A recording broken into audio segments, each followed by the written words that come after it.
Hey everybody, welcome on in.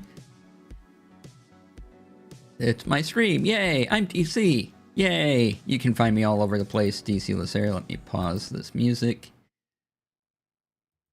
Exclamation mark DC in chat brings up my website and my BlueSky. Go to both places, they're fun. No, really, they are. They're a lot of fun. Also, I have affiliate links. Exclamation mark AF in chat if you want to call them up. First one is for Doris, a link in bio site. And if you like what you see, you want to sign up for Doris Pro, use the discount code DC Lasair to get 30% off for 3 months. And the other link is for Fantasy Grounds. They are a VTT and they have a fancy new reader app in beta. And if you use my affiliate link when you make a purchase via Fantasy Grounds, that's just another way to support me. Yay! Alright, so who said hi so far? Brian, hi. Rex, hello. Oh, I gotta share a post.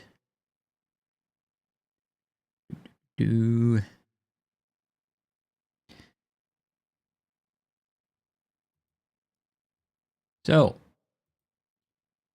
tomorrow, you may have heard that there's a charity game on this very channel at this time. You should come and watch The Meal of Many Parts with Cypher of Tears, Zero Reynolds, One Urban Bohemian, Painting Pirate, and, you know, I'm the DM or something.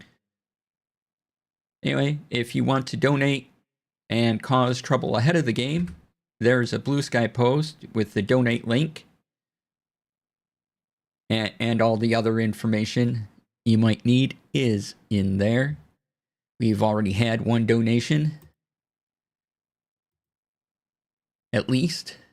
I haven't checked today yet, but I know there's one in there already, and it's for the Chaos Wheel, so that'll be fun.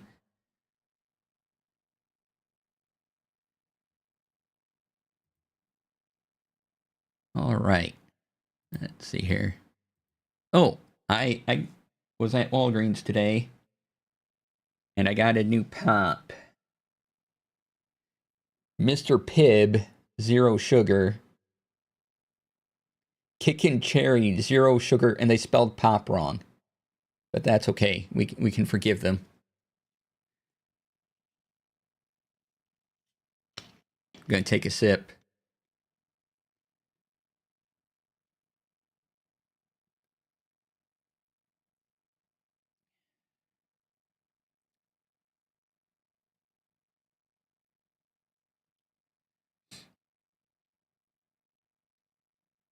Where's the kickin' cherry part?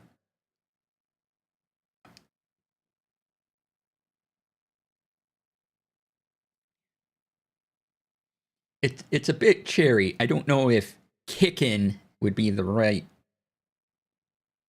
word. Otherwise, it's not blowing me away, but, you know, it's good.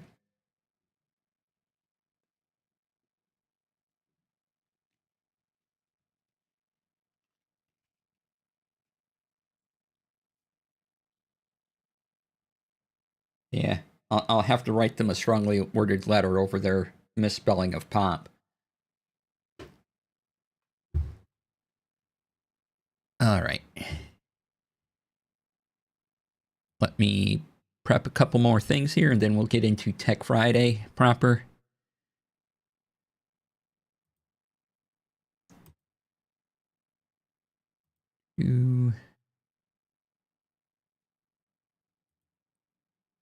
How y'all doing today? Good to see y'all.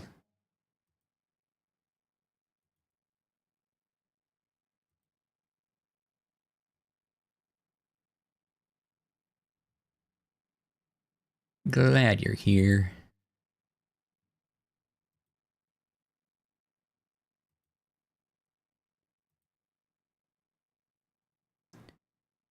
Time to start the weekend.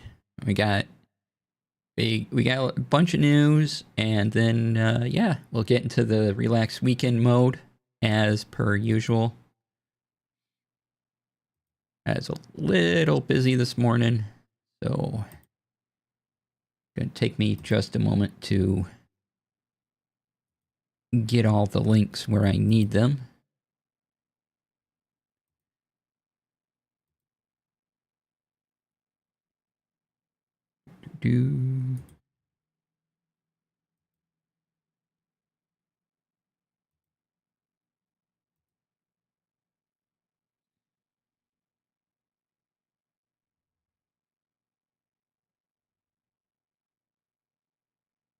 Oh, okay. I was like, why did I make this link? Oh, right. I remember now. All right. And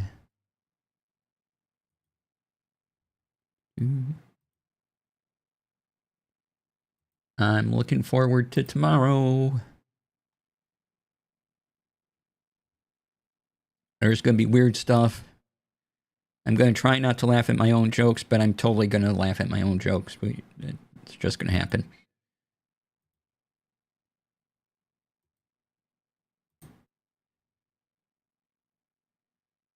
Couple things even I think are ridiculous, and yet I'm going to say them.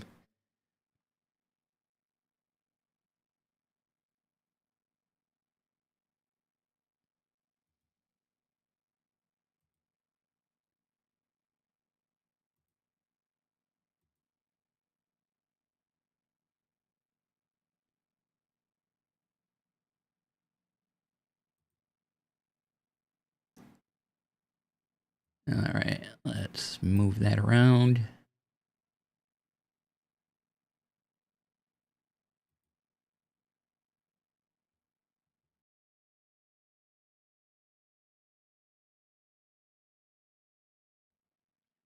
But, you know, should be a lot of fun.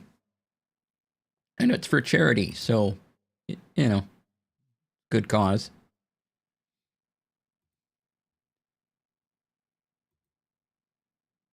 Just double checking things.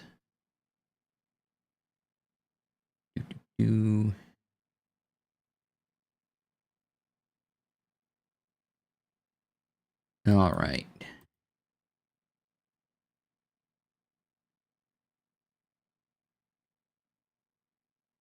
Things are being double checked. Let me make sure all my video is where I'm videoing. And subtitles are on, captions are good. Videoing at both places, yay. Multiple videoings. Awesome. All right, can I hide this? And this? And that?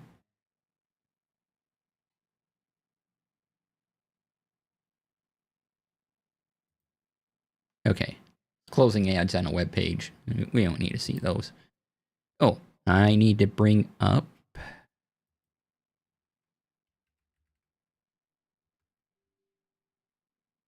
Need to turn one more thing on. And we'll get started here.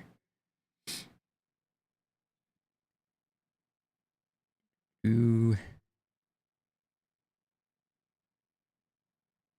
Logitech's having 25% off some gear. I'll have to look at that later. All right. Get to the top. There we go. All righty. Move the hat around a little. Gotta adjust the hat. Important. Hat adjustment.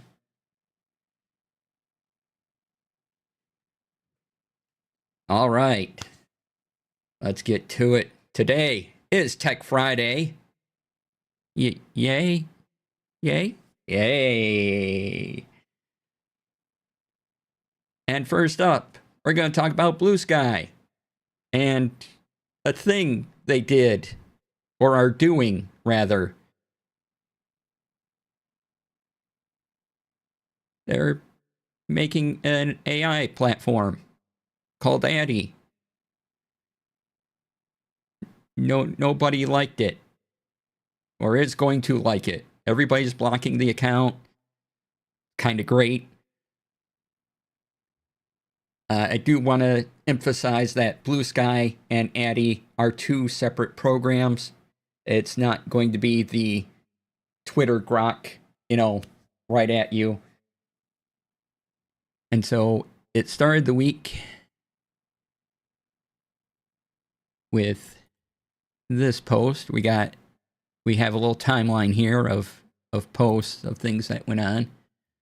This article was in Futurism right after it was announced. BlueSky users respond with overwhelming disgust to platform's new AI. Cool! How do we block it?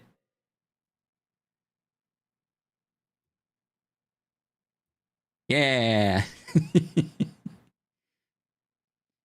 And so this article basically gives you what went on, who's responsible for Attie,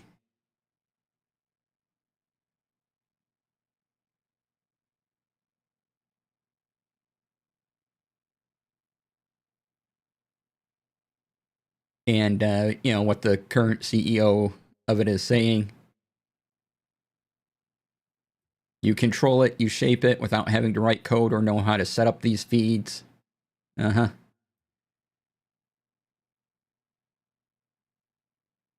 claim it's going to be an AI product that's very people-focused.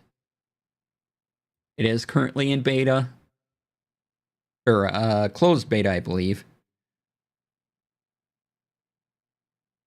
And then the response on BlueSky about how nobody wanted it.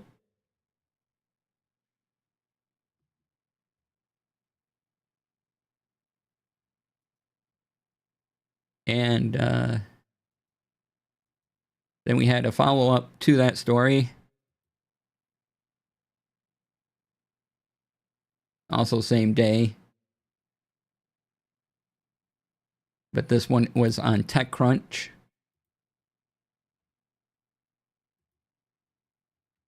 And as of the writing of this particular article, which was on Monday, Attie was already the most blocked account other than JD Vance on BlueSky.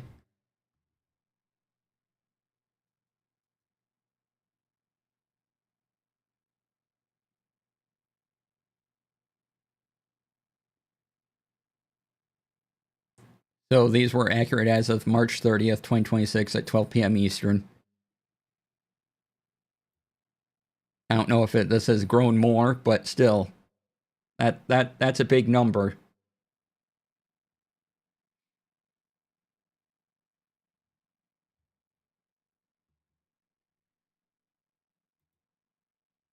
And so I didn't hear a lot beyond this initial reaction.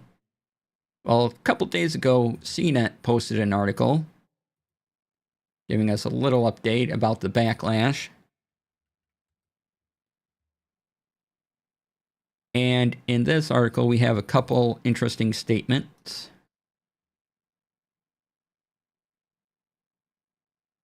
They kind of go over what we already had, but they also highlight what's being said about Attie. So, someone from the Jay from the BlueSky team, we hear the concerns about AI. Goal is to use this technology to give people greater control, not to generate content. Attie uses AI to help you create custom feeds without having to know how to code. We'll look into ways to take into account the preferences expressed by people who've blocked Attie. The preferences expressed, you mean the absolute hatred. Team has been making progress towards private accounts. There is a lot of good feedback on the tech at Atmosphere Conf this week, and we'll have more to share soon.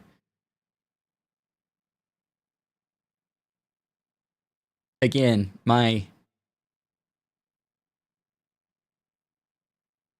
the preferences expressed by people who have blocked Attie, which is no. Don't do it. Go away. Thank you.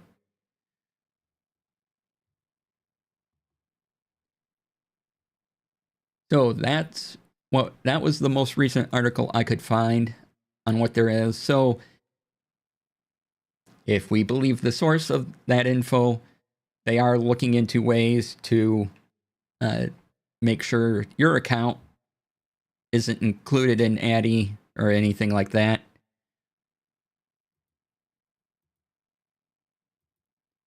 Again, it is a separate thing. It's not going to be right in your face on BlueSky. So there's that.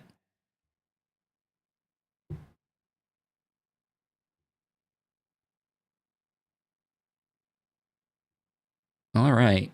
And then since I just found out about this, actually, let me make a quick change here to the windows that you see.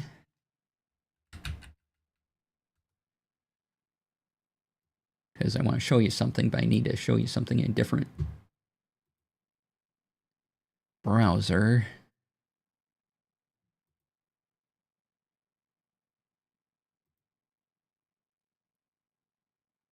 And then here.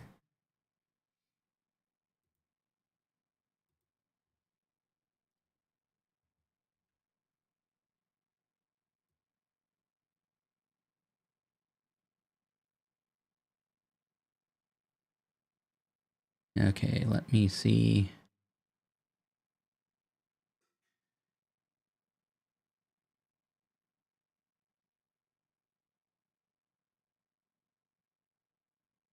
Trying to figure out what I can show you and what I can't.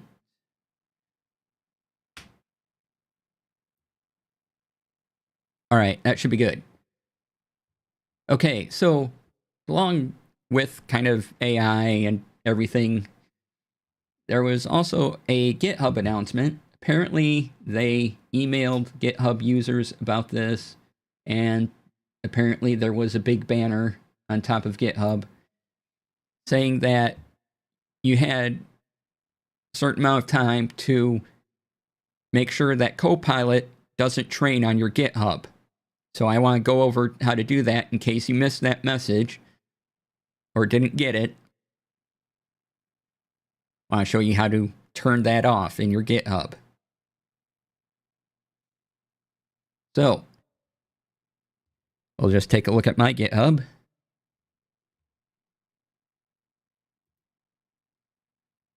And this is in the settings tab.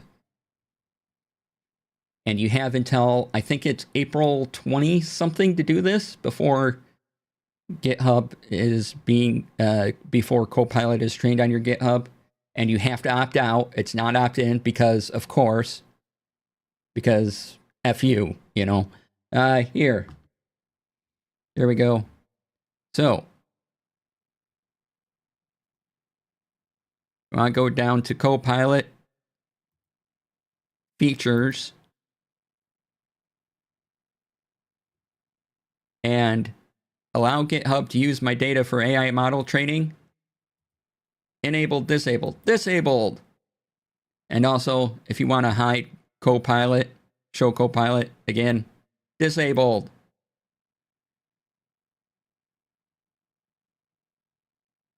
So yeah, again, that's settings, Copilot, disable.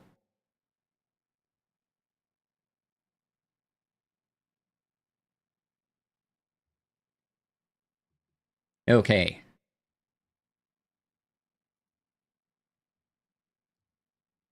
So, had to make sure you all knew about that as well. Let me readjust the window here.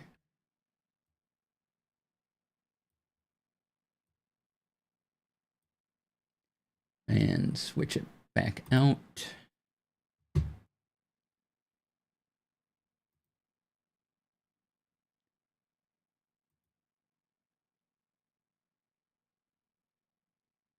And we're going to talk a little bit about Microsoft, even though we just talked about GitHub. So I guess we're continuing the Microsoft train.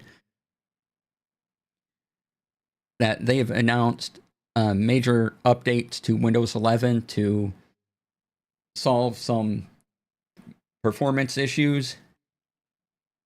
And there's going to be a few changes. One of the things they're going to do, and where is this? This is from Windows Latest. There's the article. One of the things they're going to do is create to have all their apps be native apps. Now, what that means is some of the apps that are on Windows now have sort of a web-based code to them. And this is going to say, no, we don't want that code. We're just going to have our, own local code. We're not going to depend on these things. Is that good? Is that bad? Will it break more things? Don't know. But that's what's coming. Along with a host of other things.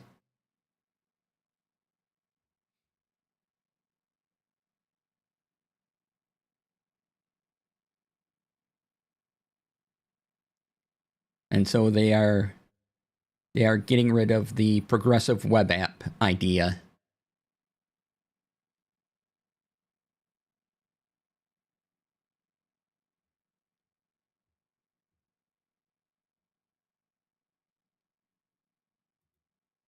All right.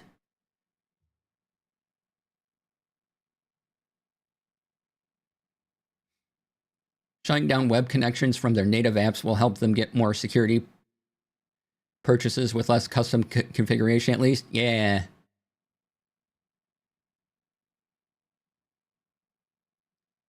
More security. Okay, yeah, that makes sense. Took me a minute to process all that. Rex, did you hear about the Esquire AI interview with an actor from the One Piece live show? I did not.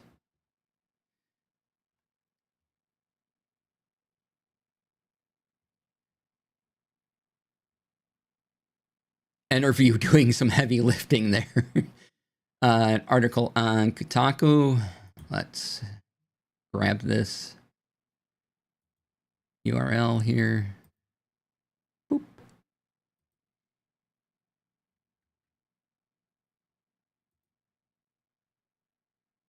Let me open it up over here. New tab, please. Okay, blah, blah, blah.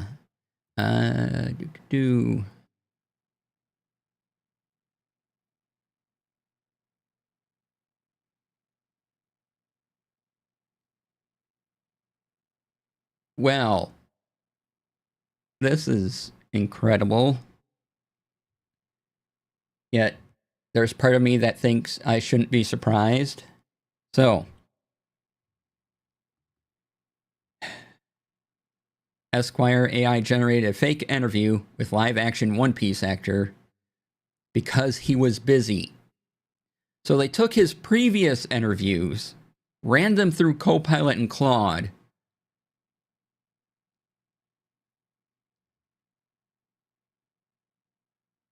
and made an interview of it. That's pretty terrible.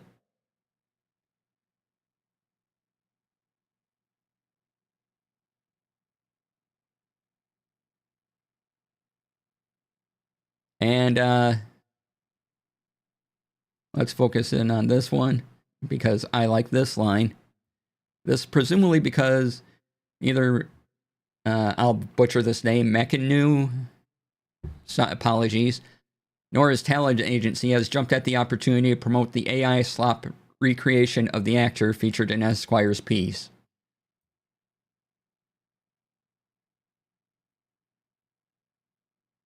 It's a bizarre read, but the strangest thing about it is Esquire's justification for the stunt.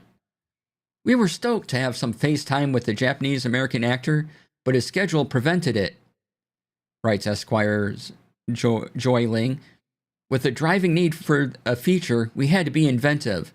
Harnessing our creative license, we pulled his verbatim from previous interviews fed them through an AI program to formulate new responses.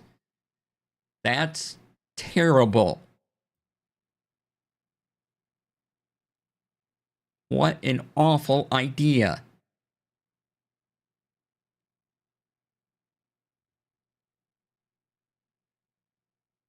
Harness our creative license. That is not what that means, right? Reading through the interview itself feels like a fever dream. The AI version of the actor asked a breadth of vague and ridiculous questions, like how he deals with pressure and expectations and feelings of disillusionment. And the AI responds exactly how you'd expect it would, by throwing out non-committal answers and referencing things with absolutely zero context. Hey, it's like this went poorly.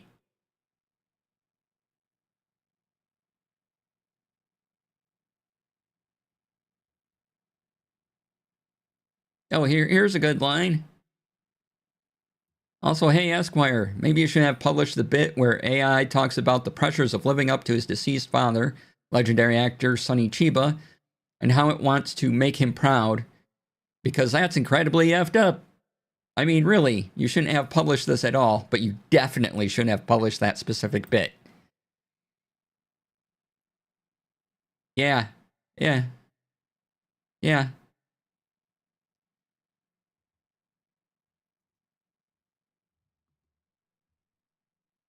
All right, let me catch up on that.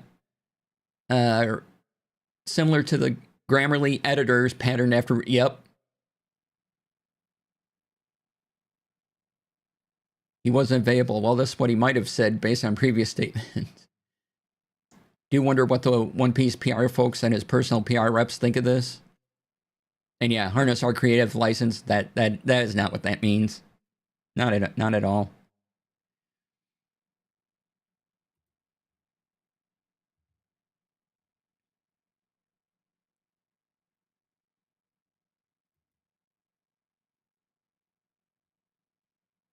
So yeah, Esquire, what were you thinking? And also, Esquire, you know, if I ever get to the point where you want to interview me, that's fine. Just don't do this AI thing ever. In fact, I don't want you to. I no permission. All right.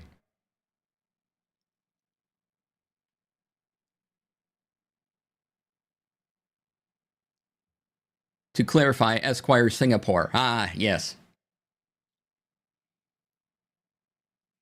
I need another sip of this Mr. Pibb Kickin' Cherry Zero Sugar Pop.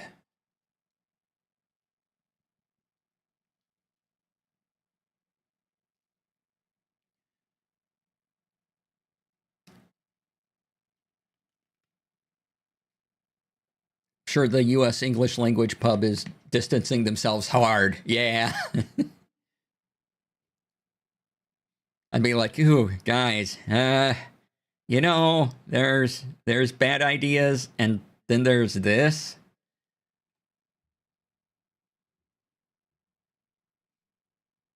And that's not a scale you want to be in.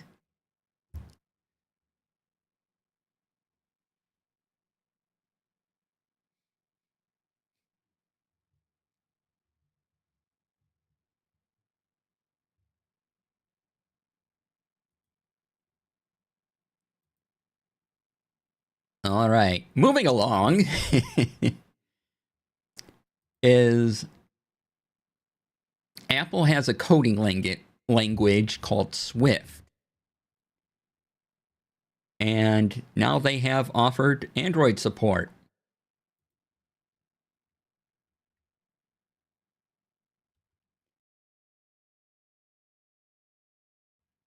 Which hopefully means it's a little easier to get iOS to Android apps.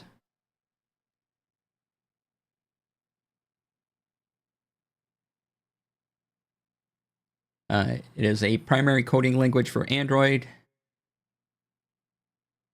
Oh, I see. They added it to... oh, I see. Kotlin is still the primary coding language for Android, but the addition of Swift is exciting nonetheless, it says. And more details are available on the Swift website. So if you are interested in this or know anybody who is, here is how to get started with the Swift SDK.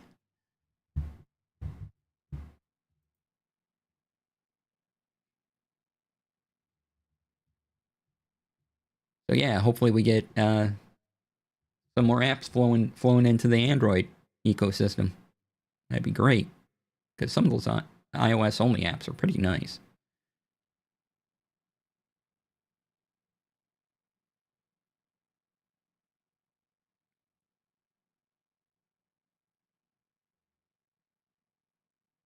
This is a lie. The code name for the project was Daft Taylor. Excellent.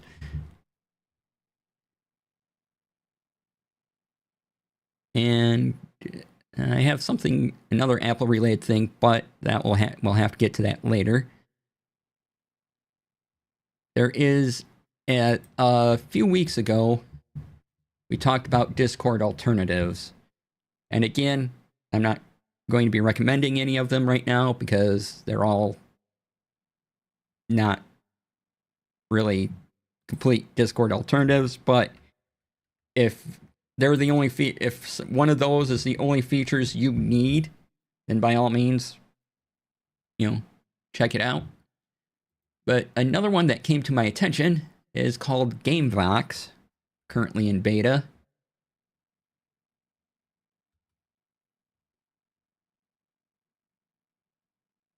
Right there.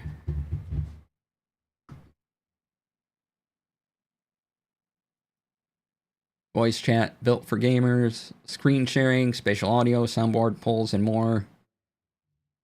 This is the weird part. No email required, no ID checks, just pick a name and play. No email required?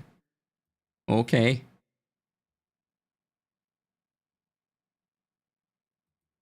There is pricing, which, as you can see, it is not as robust as a Discord, because the free version, you get up to 50 members. 3 voice channels, 8 text channels, $5 a month. You can have up to 200 members. $20 a month for unlimited members. How do you, if you're paying for it, then how do you, I know, right? I don't know. You can also self-host, which is free until July 1st. Free forever if you start before July 1st, 2026. $2 per month or $15 per year.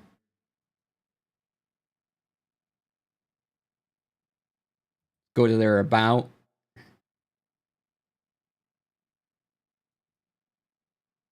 You are the customer, not the product. A lot of companies say this, but okay. We'll like to see it, but still, we get a lot of this language now. GameVox is built by Lightspeed Gaming. They have their history. That they acquired Ventrilo. Why they built, what they believe,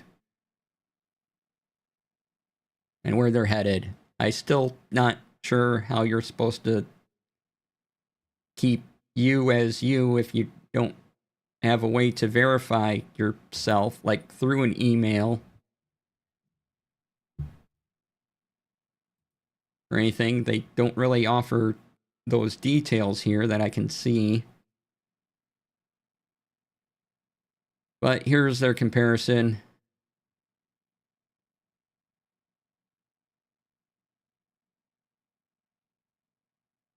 Chart. So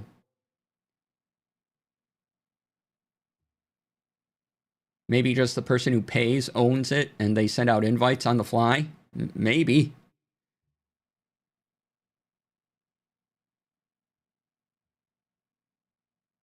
I mean, that that would make sense.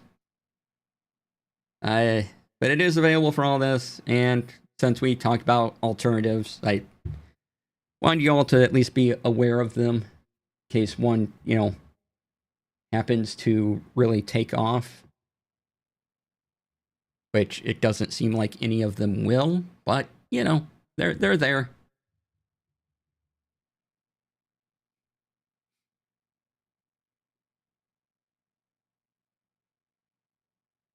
Okay, and oops, I want to look at where is the. This isn't one. There we go. Okay. Like, how do I click off a thing? Need to take a quick look at this.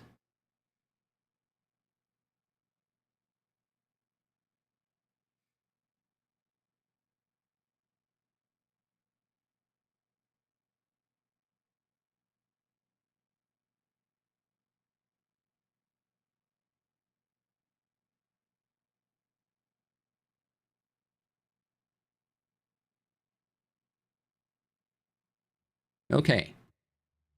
So, switching gears slightly to, I've talked about BlueSky and AppProto, and last week I talked a bit about Standard Site. And I don't remember when I talked about this, but I'm looking at making an e-zine and having that be on one of these new AppProto things that are using Standard Site to come out. And so, kind of along these lines of decentralized social media things,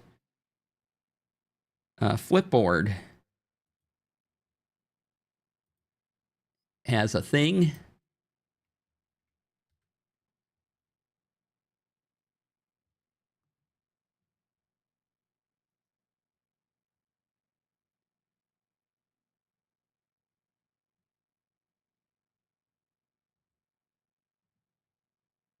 And so its latest experiment is social websites. Project offers publishers and creators an easier path into what's often called the open social web, which includes the Fediverse as well as other protocol platforms like BlueSky.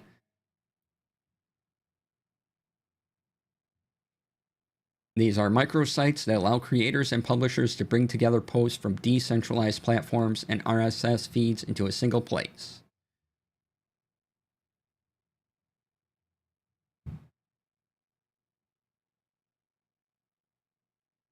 Rolling Stone has created a dedicated site for its political coverage.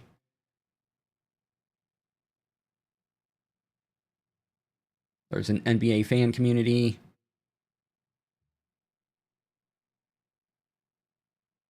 And yeah, and so there's a lot of neat things coming around these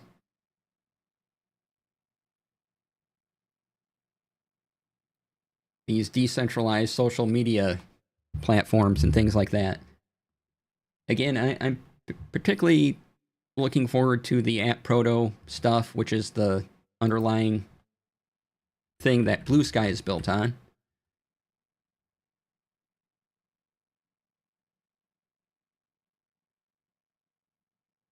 Sometime, let's see here. It stands for Authenticated Transfer Protocol. And if you want to find out more about it, if you're in the coding side of things, there's their main website.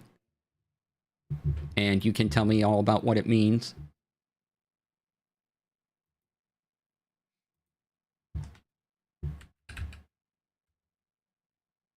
And 3 or 4 of these sites have gotten together and made a standardized schema, for lack of a better term, called standard.site. So Leaflet, Pocket, and Offprint are all contributing to this to make it easier to find content, move it across the atmosphere, as it's called, using the app protocol, so you can find out all about that here. And the platform I want to start using is going to be Offprint. There is I believe the beta is open at offprint.app.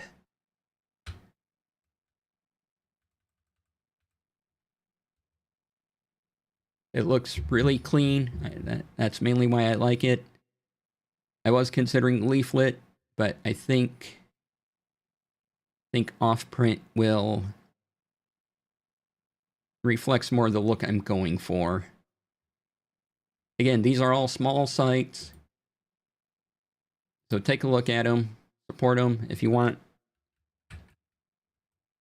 Leaflet is fun looking. Leaflet.pub.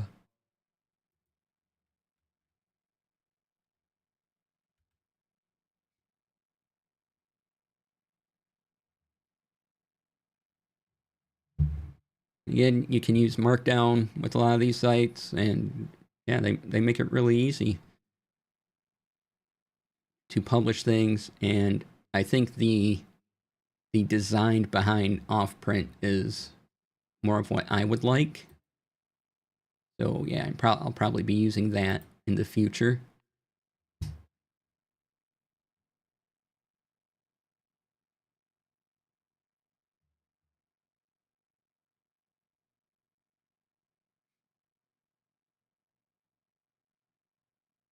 All right, and I have some TTRPG tech stuff.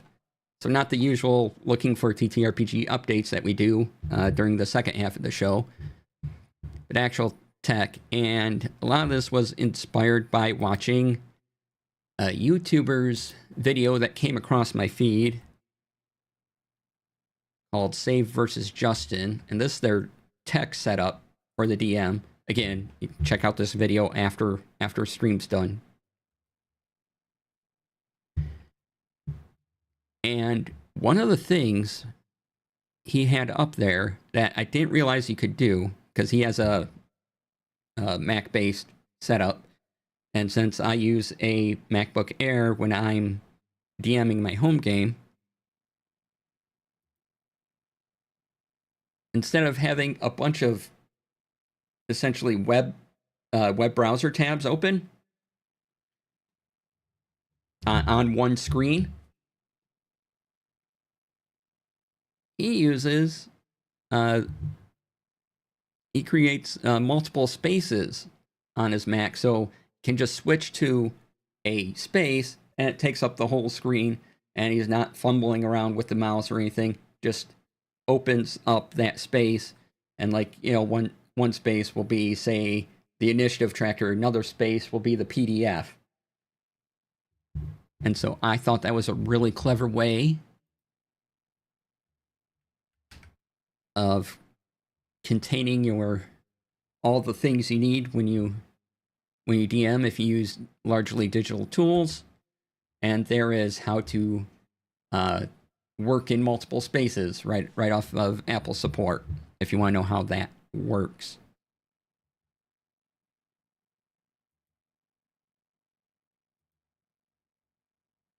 I'm like, that's a good idea. I'm going to do that.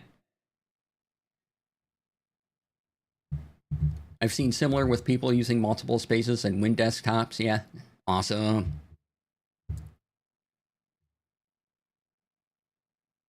But yeah, I like that because you're keeping the app at a full screen if you want, and then you can just switch through. And I'm like, yeah, that's a pretty solid idea. All right. Also, there is a new music app for your TTRPG game, home games, or whatever games, called Summoning Stone. Suppose I don't know how old this is, so new to me. Summoning Stone. Boop. It's a Apple App Store app. They claim stream safe audio for your next session. So we like, stream safe.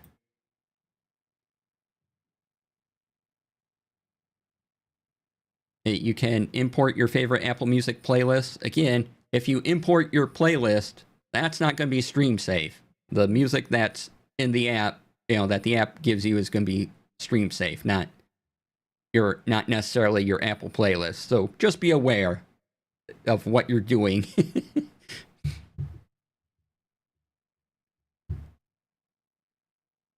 But Summoning Stone's built-in stream-safe tracks produced by independent artists and musicians. And then here's all their rules around it. They would, if you're a content creator, want some of your things included. If you want, they'll give you, if you're a content creator, they'll give you free full access. And why do you need an account? They're planning on an Android version.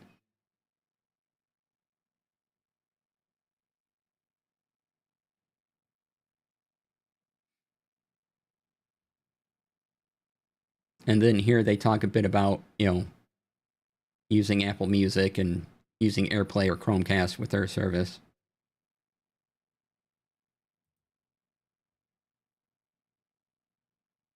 Here's their story.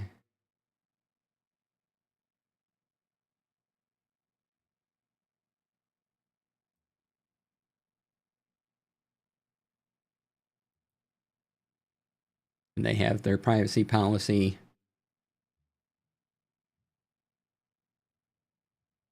Explaining, and I looked over this. This is all standard stuff that you would expect in a privacy policy. Nothing.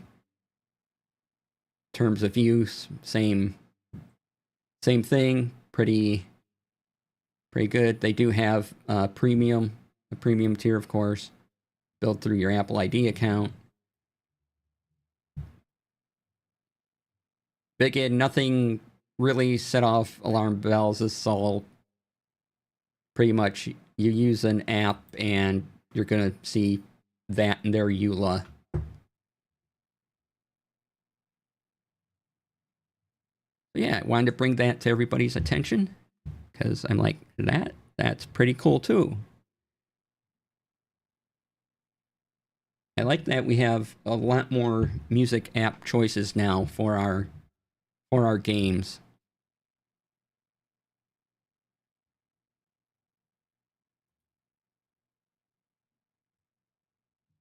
That is really nice to see. All right, and then one more TTRPG related news. I'm fairly certain I shared this before. However, there's an update to it. There is a TTRPG resources that are human made. And I believe originally it was like a large spreadsheet, but now someone's come in and made it a really fancy website. It's very nice looking. Again, these are all human-made resources. Kai Hawkeye, welcome on in. I love it.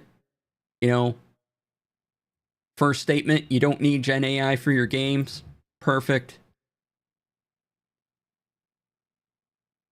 And they have Artist Guild, image libraries, icon, place to find artists, writing prompts, and you just click what you want to view. And then they have the subcategories here, free image libraries, icon sets. Here you go with links to them, descriptions, links. Really easy to find what you're looking for, navigate. If you're looking for art for your art or artists for your TTRPG project, there is a whole website dedicated to you getting human-made resources. writing prompts, random tables, audio puzzles, and handout tools, which is fantastic. Misty Step human-made resources. That will be handy for GM screen art. Yeah. Handout Maker, create in-world letters, notes, and faux documents without touching image generation at all.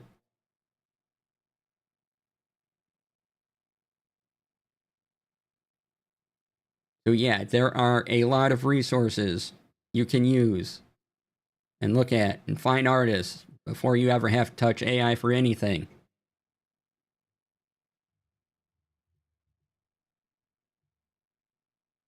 So yeah, bookmark this site. That's ttrpgresources.com.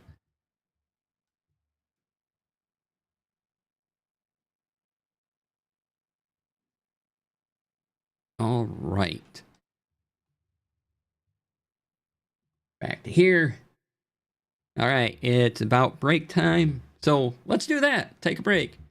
When we come back, it will be time to relax, take a deep breath, ease into the weekend, look at news, listen to some music, and just generally catch up with things throughout the week. So if you want to talk about anything that we've already mentioned, throw your questions and comments into chat. Or if you have any questions for me around production or tech or any of the other things I usually talk about, that's the time to do it.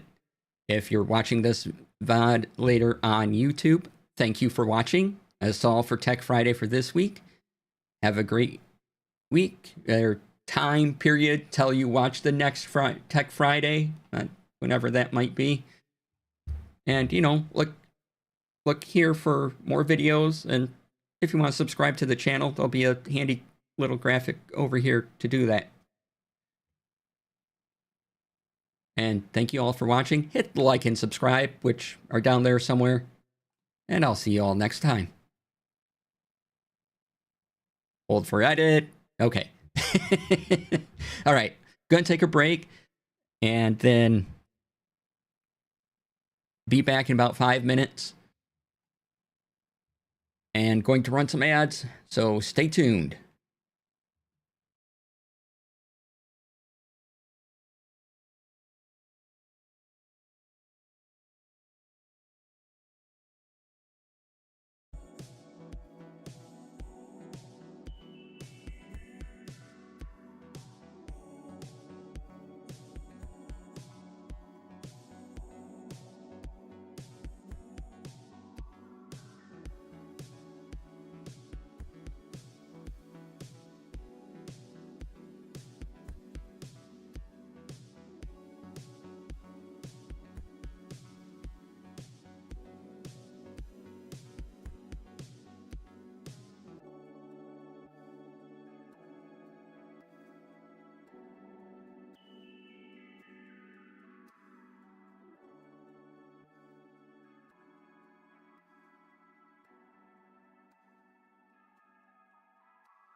All right, welcome back, everybody.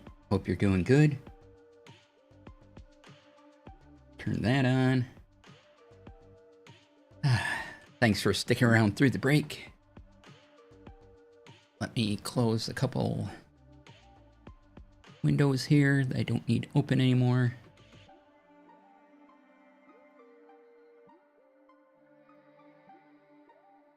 Put that there. All right, so now's our time to relax and do some things. Oh, there was... of course, I have to throw in some obsidian thing in here. There is a... over on GitHub, there is a Obsidian Discord share plugin. So if you're interested in your an Obsidian Vault and Discord kind of talking to each other, there you go. I haven't used it yet, but looks like it might be fun to try.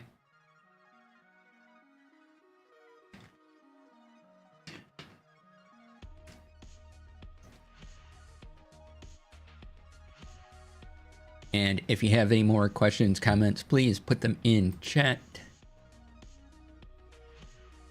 while I look up other things.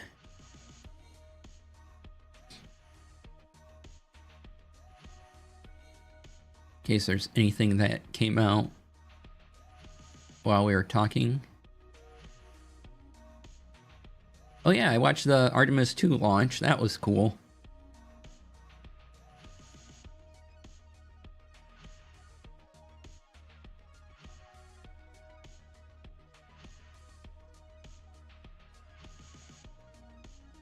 They are going to be,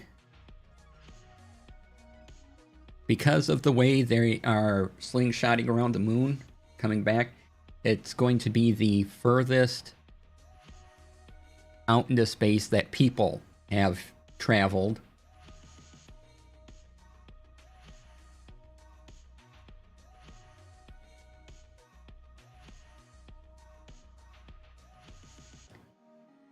Four-person crew.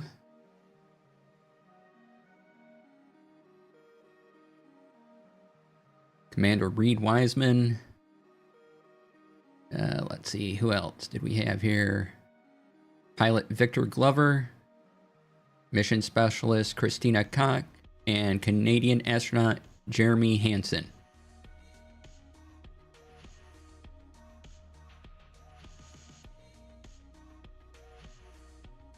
But yeah, again, they're not landing on the moon, which sometimes I see some articles that make it sound like, you know, we're going to the moon. They're not actually landing on the moon.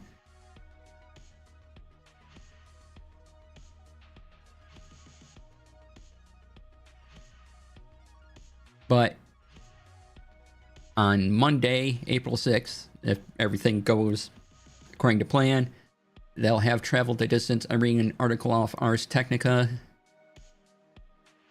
right now. This one. They will reach a distance of 252,799 miles from Earth.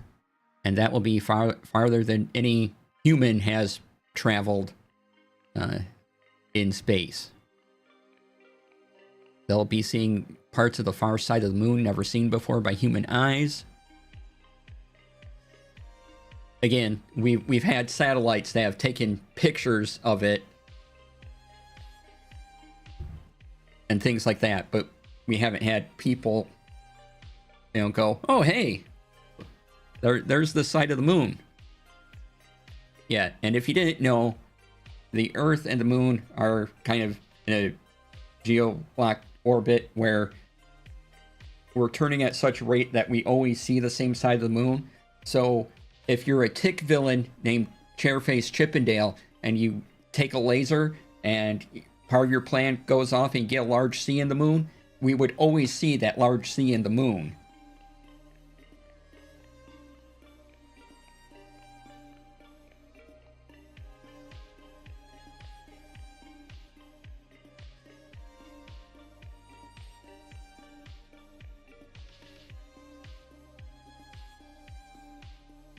Just, in case you're wondering. The article goes into the type of fuel being used and the rockets that are being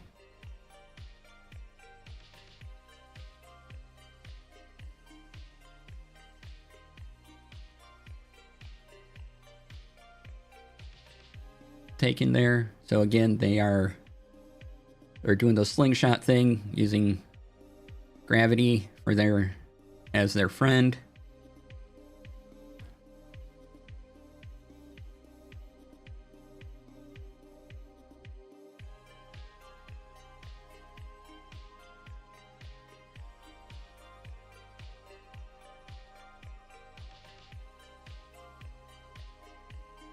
Yeah, that's pretty cool.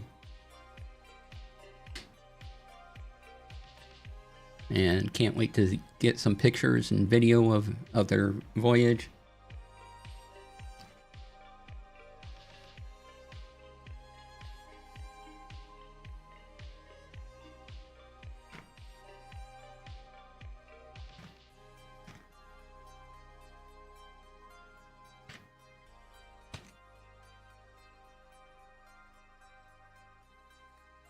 Because space stuff is cool.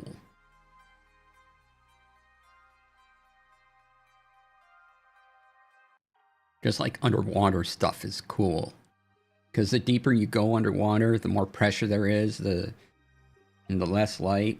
And as we explore that stuff, we're seeing all sorts of weird species coming up and odd creatures that live at these immense pressures and somehow find ways to survive and feed and thrive.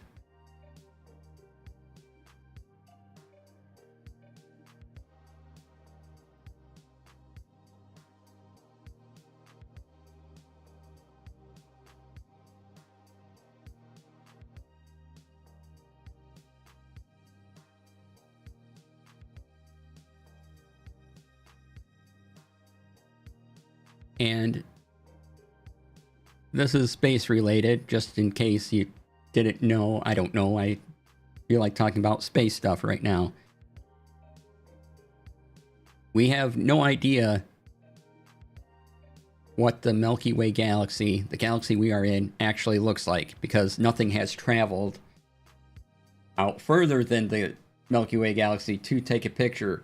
So what we do is we look at all the stars and other galaxies that we can see, and based on the light of those stars and our relative position to everything, we have a pretty solid guess of where we are in the Milky Way galaxy and what the galaxy looks like based on observations of other things that we've been able to observe in space.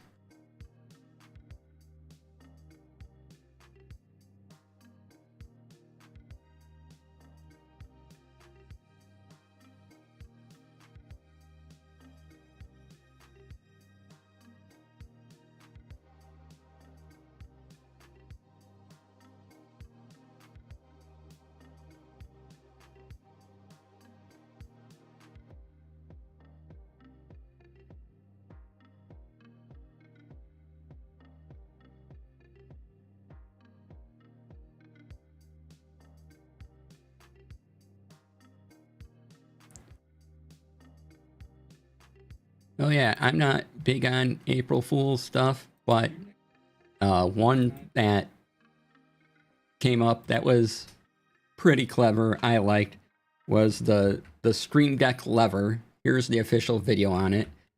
And they sent a Stream Deck lever to Finite Singularity and one to another creator called Nutty. And they both were able to use it and everything. And so there maybe is like 4 of them actually in the world, but it was a great thing. There's the official video. It's pretty fun.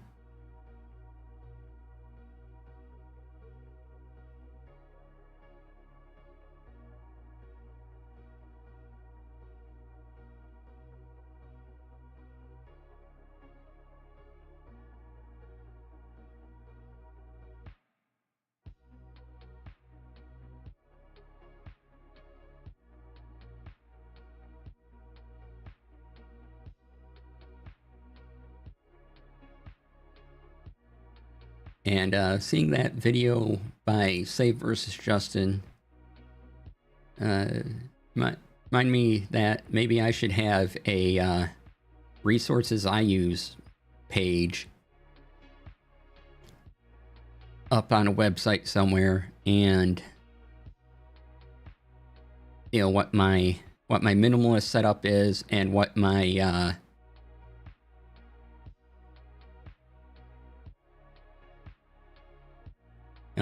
digital setup is, and how I share information currently with my players.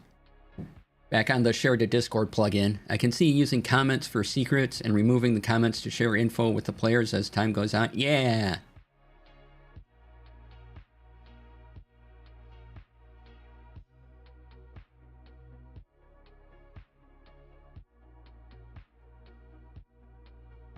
Yeah, because right now I'm using Screen Garden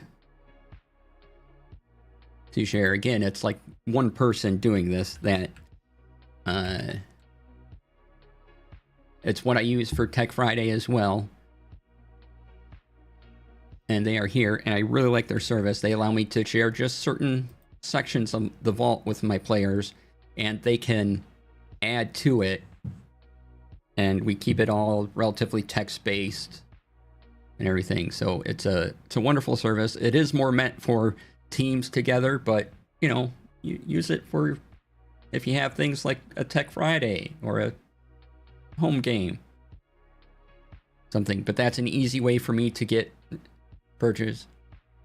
Hey, Full Rubber Ducky, just lurking because doing stuff. Want to say hey, and background here. Excellent. Thank you for the lurk. Good to see you.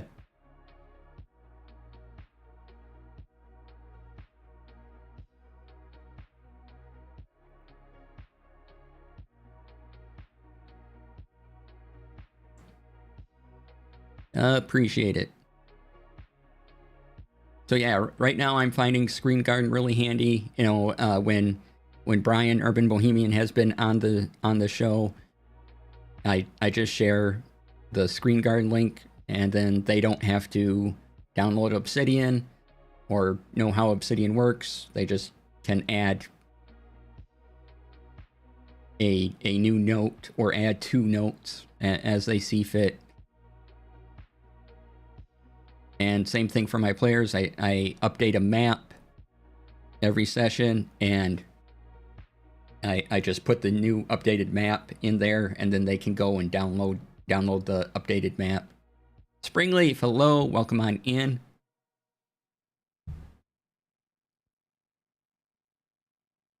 So I really like it for that, and I've previewed my DM vault, or my TTRPG vault here before.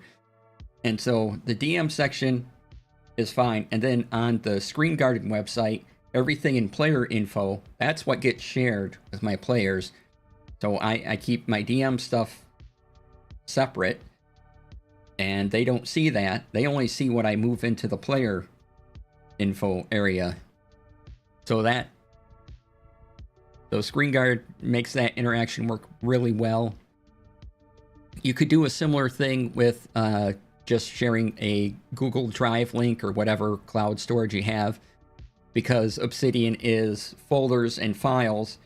You could go, okay, I'm just sharing these files with you, and then maybe you come up with a way to sync the information,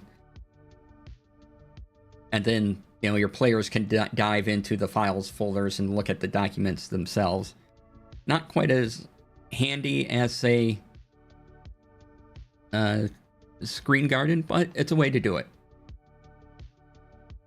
And that's kind of what I like about Obsidian, is there's multiple ways to approach the info share. If you want to even make a GitHub and update the vault that way, you could do that.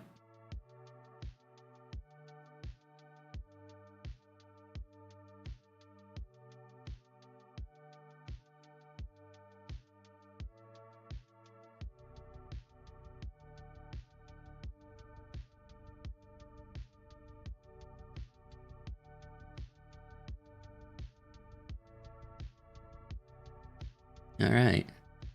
And my My next home game is in a couple weeks. Remember, tomorrow, this Saturday, is the charity game. So come by for that. 3 p.m. Eastern, 12 p.m. Pacific.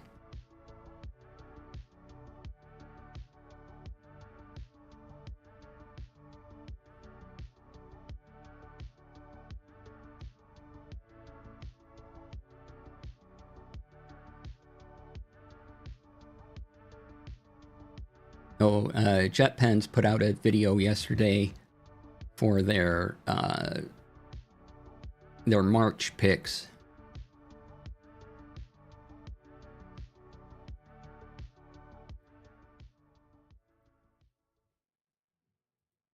If you haven't seen that yet.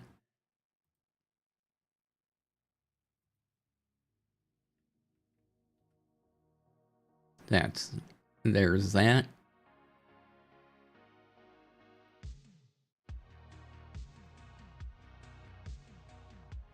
All right. What else we got here?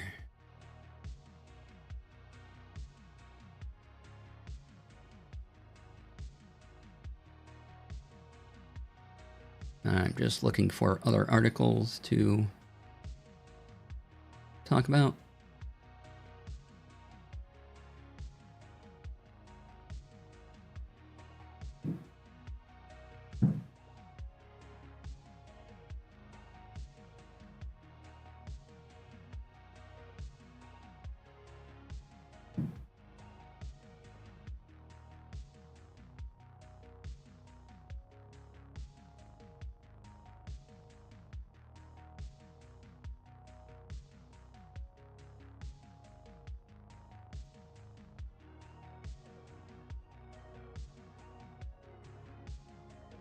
Yeah, here's something as soon as it decides to load. What's going on? Come on, load. Do the thing. Why aren't you doing the thing? Hey, welcome on in. Doing good. Glad to see you, Loa.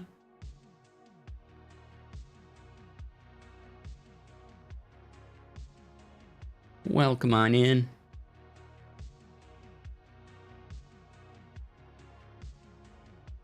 Wow, that took a long time to load. I don't know why.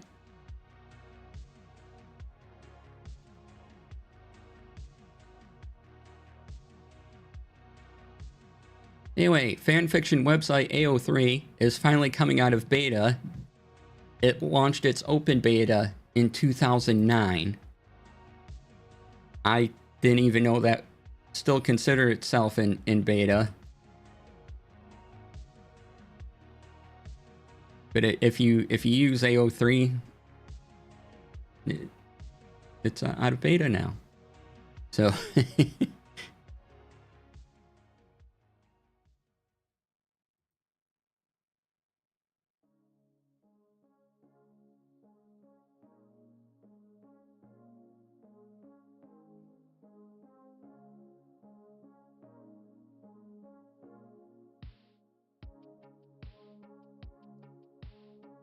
apparently, let's see here. What is this? Hey, another video game subscription service. Oh boy, this one called Indie Pass or Indie Games. Imagine that.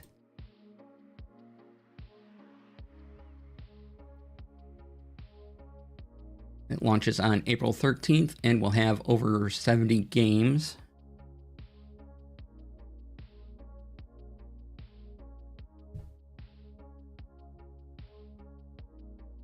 And it is the monthly subscription is $8.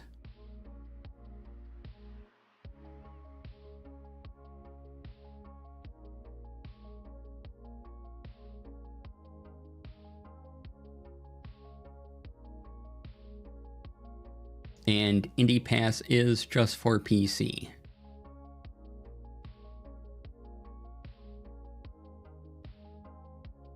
But as the article notes here, doesn't seem to be anything that would prevent the platform from working on a Steam Deck via the console's Proton layer. So there might be ways around that. And when Engadget gets some more specifics around it, they'll update the post.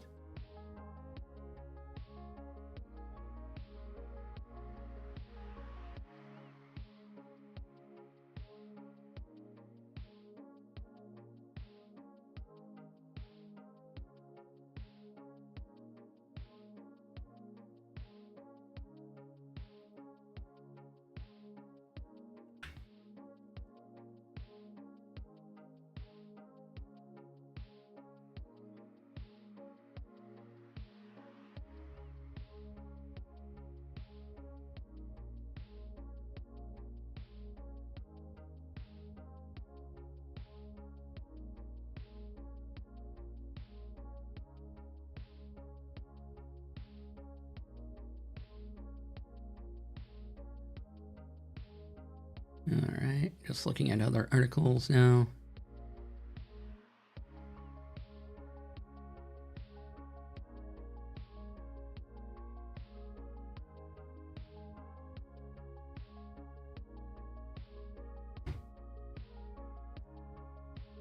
Oh, I got check a couple things.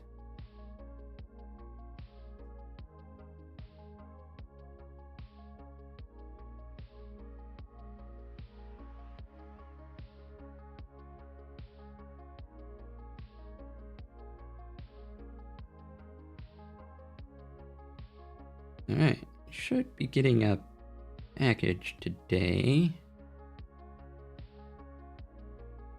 It'd be any interest in a cyberpunk audio drama? Yeah, tell us about it. I'll be right back real quick. I'll leave the chair and music here. Let me just see if I got a thing yet.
Alright, I was hoping I could do an unboxing, but nothing yet. Alright, let's see what you got here. Witchpunk, a new full-cast cyberpunk audio drama coming this May. Excellent!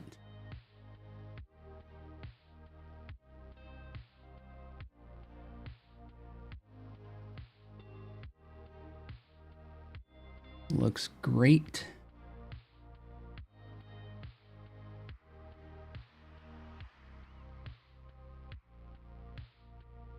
All right, close that. Let's see what we have in TTRPG Newsland.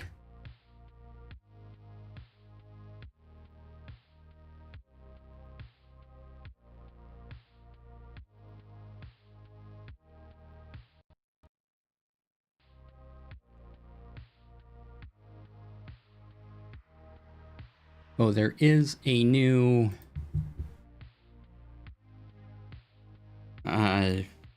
what do they call it? A new Unearthed Arcana available on D&D Beyond.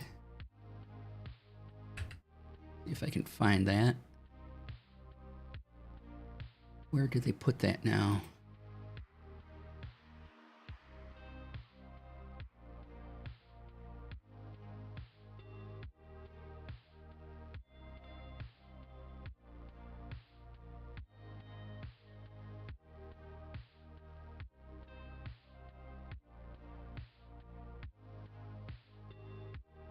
Anyway, here's a Designer Insights article. They have 4 new subclasses and something called villainous paths, should you want to do that. So this article talks about those, and the survey opens April 9th, and you can download the PDF right from a link in the article. So check those out.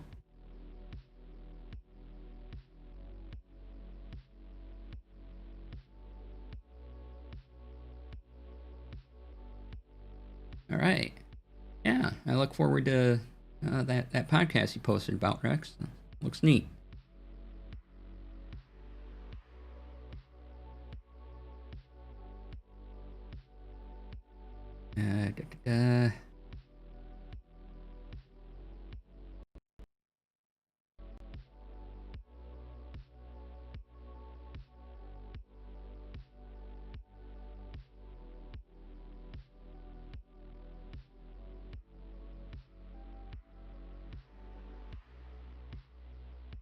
Oh, conventions, real quick, because I saw a Gen Con thing.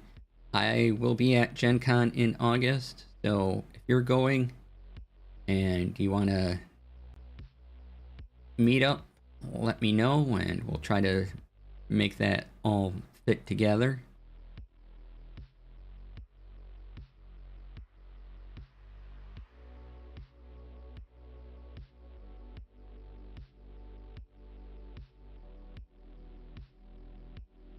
Don't know if I'll have a panel there or not yet. That's apparently still being decided.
See where this takes us.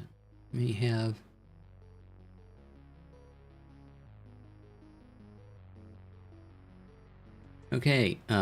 Free League, publisher of many TTRPG products, has updated its third-party open game license.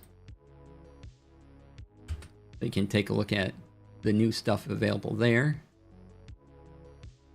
Actually, let me take away the reference link.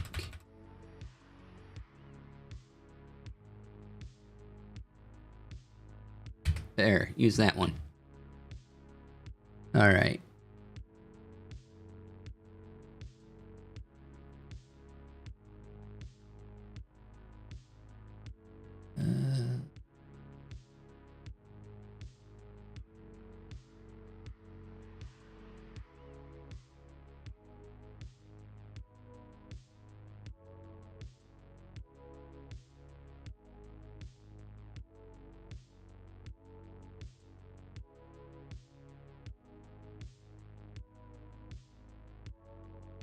I gotta find a time to get to the comic book shop, as one of my monthly polls has come in.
All right. I'll be right back. I need to take another break real quick. So I will see you all in a minute. Enjoy the music.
All right.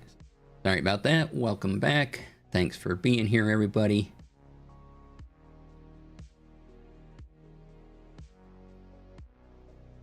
Sticking around. We have time yet, so if there's any questions you have or anything you want to talk about, let me know. Otherwise, I'm just going to look for stuff I find interesting.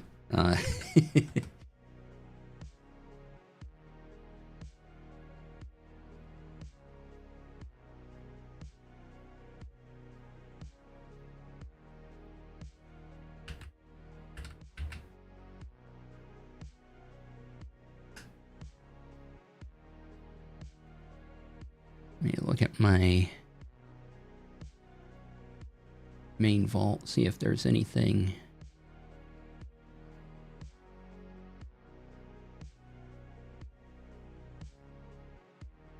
Oh, so for the charity game, I've created I have a note in my main vault with all the link information and everything. And when I get around to making the whole production thing into an Obsidian vault, I'm probably going to take some ideas from this note.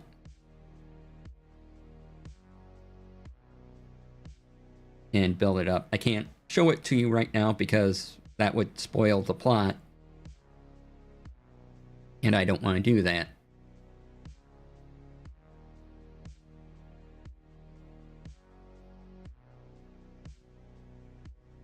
Yeah.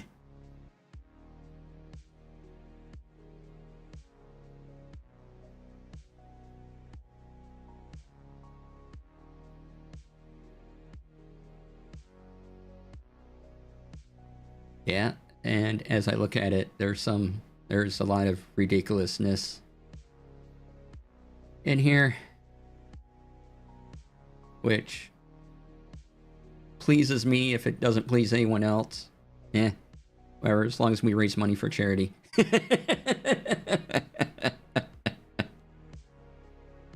It'll make me happy.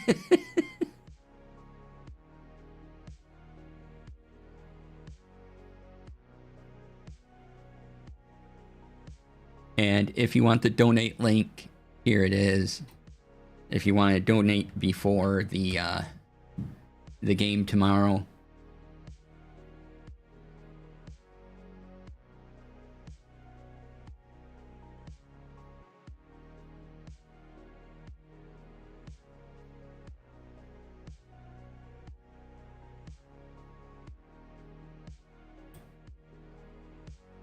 So the options are disadvantage, advantage, chaos wheel, and then there's a add option to the wheel and the wild magic surge.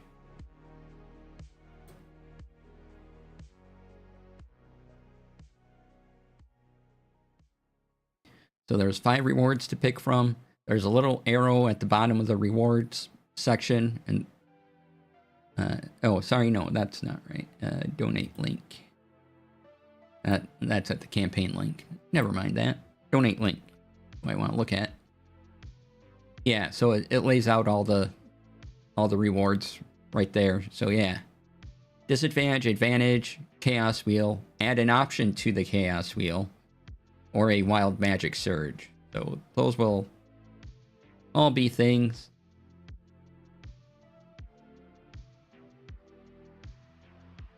If you were here the other week when I was designing the overlay and stuff, you have an idea what the chaos wheel will look like.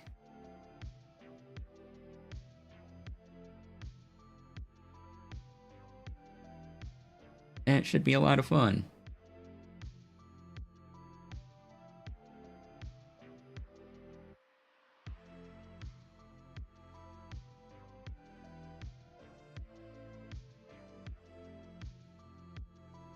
Alright. Yeah, and everything, it all benefits Take This, so... And if somehow you've seen my streams and you've never heard of Take This, they are a mental health organization. You can find them at takethis.org.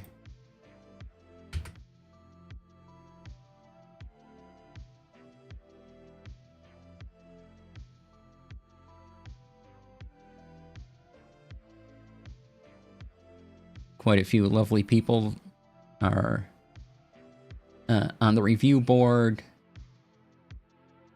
and are part of Take This staff. Want to see the team listing? All right there.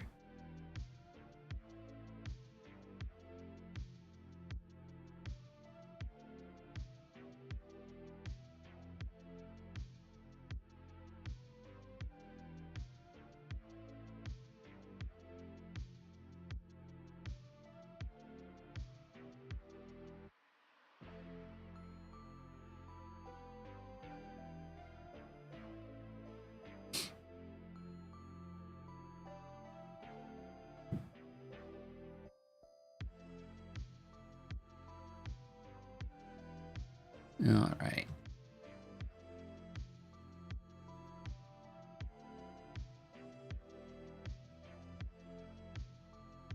I don't think I added any new plugins to my main vault.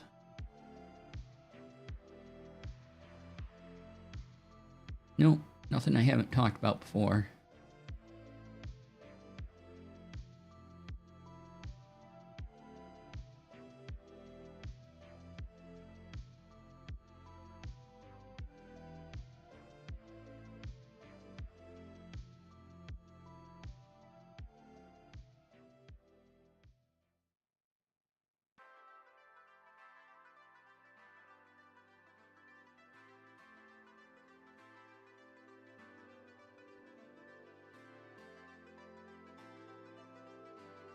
All right.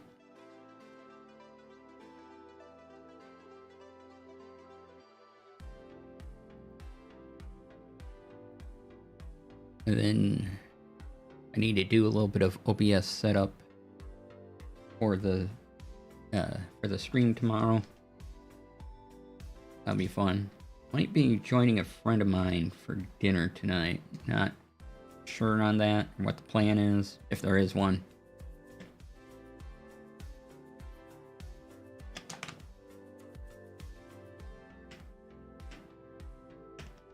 I was at Walgreens earlier, and if you're here at the start of the stream, you already know this.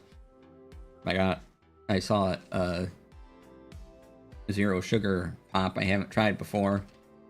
So Mr. Pibb, I don't know if you have Mr. Pibb in your area that exists. Mr. Pibb Zero Sugar. This is called Kickin' Cherry. And it's good.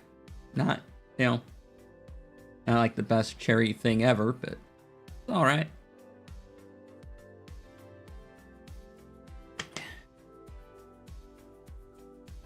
The cherry isn't kicking me, but it is strong. Well, a little stronger than some other cherry flavored things, but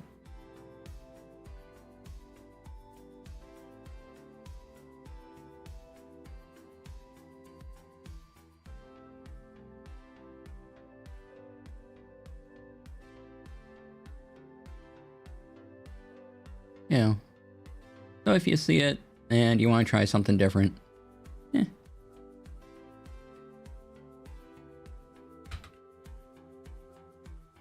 Alright, what else do we have today?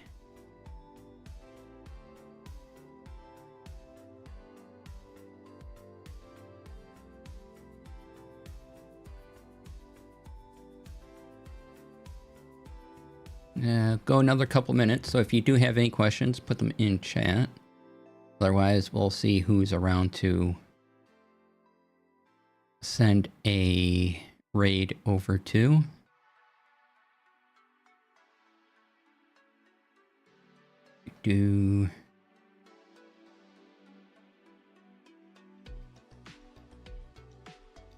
Next week, I believe, is the normal week, where Monday back into Bravely Default, Tuesday more Bravely Default, Wednesday will be Craft Day, Thursday video games, and next Friday will of course be another episode of Tech Friday.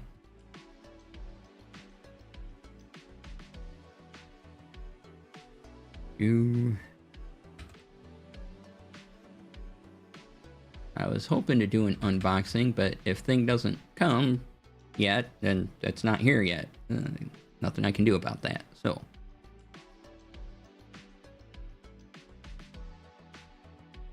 I will have to make sure my package is still on time.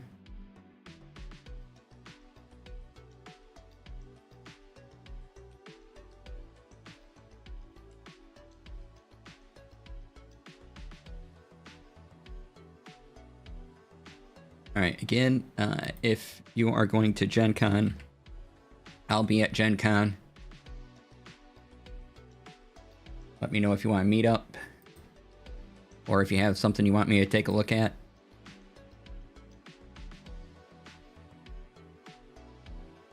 That would be wonderful.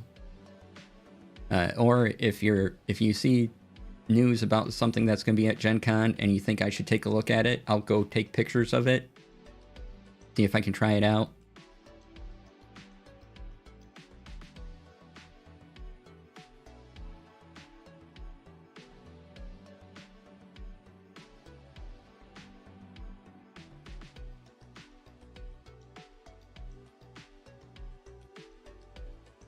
Oh, let me...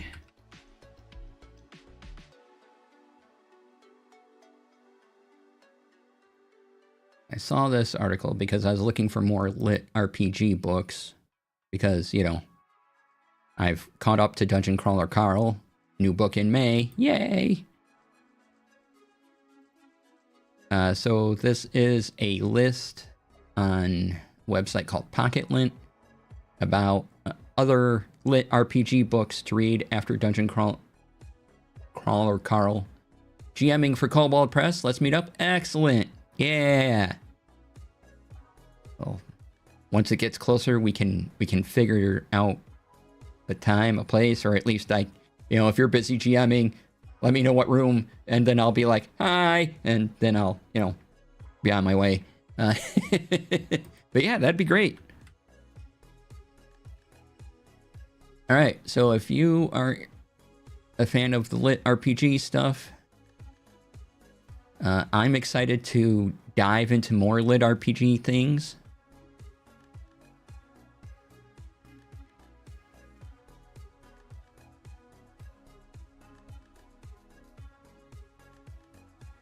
I'm currently reading a book series. So after I get through that,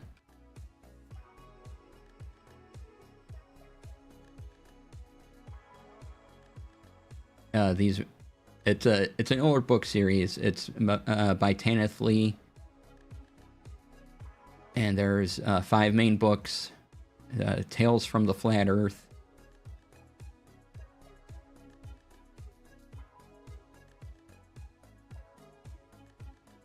I just started book 1 not too long ago. There's a Wikipedia article on it.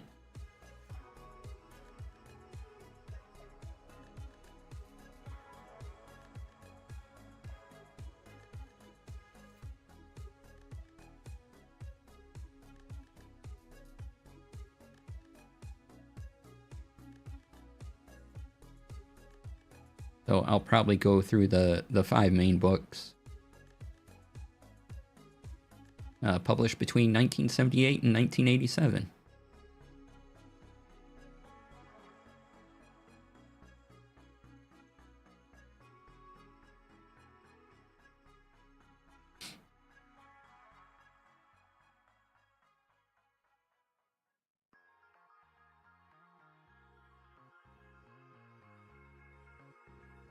So if you are, that looks like something you're interested in, or if you've already read them, hey, like to talk about it. Again, I am in Knight's Master still. Not very far along in it, but it's pretty great so far.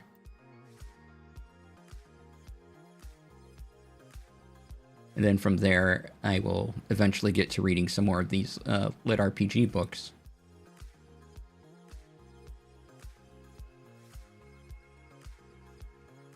All right, let's see who is around. Oh, Brian's on. Okay. Well, that makes things easy. Go raid one Urban Bohemian, who is going to be in the charity game tomorrow. And be sure to come by again. That starts at 3 p.m. Eastern, 12 p.m. Pacific. Right on this very channel. Let me do a quick reload. Make sure.